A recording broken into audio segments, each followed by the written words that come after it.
Well, Chief Forecaster Bob McGuire joining us now. Bob, flooding starting to be a concern in several areas this evening. Yeah, let me show you what's happening. Of course, it all started with the warmer temperatures up on the higher elevations.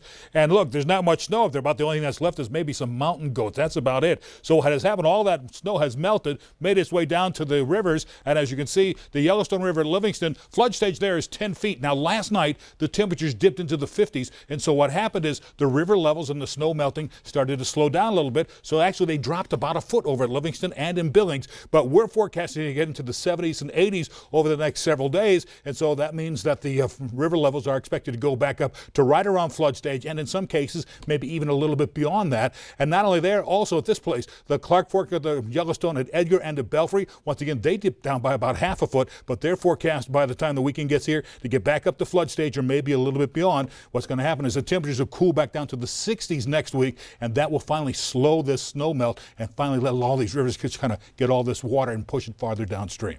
Russ? All right, thank you, Bob.